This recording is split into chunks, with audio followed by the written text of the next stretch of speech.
বাল বাল শুধু একটা শব্দ না, বাল হচ্ছে কোটি কোটি মানুষের প্রতিবাদের অস্ত্র। তুমি আমার বাল করতে পারবা?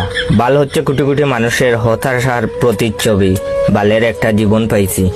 বাল হচ্ছে তাচ্ছিল্যের বাহির প্রকাশ।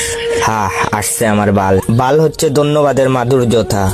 বিড়ি আনছো, যাক বাল, জীবনটা বাঁচাইলা। বাল হচ্ছে প্রেরণার মন্ত্র, কিছু হবে না বাল, প্রপোজ গইরা দে। বাল হচ্ছে জেলাসি, বালটা এত নম্বর পায় কেমনে।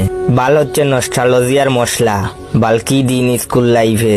বাল হচ্ছে টান টান উত্তেজনা, মাইয়াটারে দেখ পুরাটাই মাথা নষ্ট। বাল বাল হচ্ছে বন্ধুর ভালোবাসা। বাল তুমি ফোন ধরো না কেন, কই মুখ ঢুকাইছো? তাছাড়া বালের ফ্যান, বালের লাইট, বালের ফোন, বালের চার্জার, বালের খেলা, বালের খাওয়া, বালের দিন, বালের রাত, বালের কারেন্ট, বালের ফল, বালের টিভি, বালের ল্যাপটপ, বালের নেট, বালের সিম, বালের ওয়াইফাই, বালের কলম, বালের জুতা, বালের ড্রেস, বালের ঠান্ডা, বালের গরম, বালের গান, বালের ভালোবাসা, ইত্যাদি ইত্যাদি। এতেই বোঝা যায় বাল আমাদের নিত্য দিনের অক্সিজেন। আসলে প্রতিটা মানুষই কোনো না কোনো ভাবে বালের মায়াজালে আবদ্ধ। কোন বাল বলে যে বাল শব্দটা খারাপ? বাল হচ্ছে একটা শিল্প, বাল হচ্ছে একটা শুদ্ধ অনুভূতি। কি মিয়া, আমার ভিডিওতে লাইক কমেন্ট আসছে না, কমেন্ট শেয়ার করবা না বাল? যাও শেয়ার করো বাল।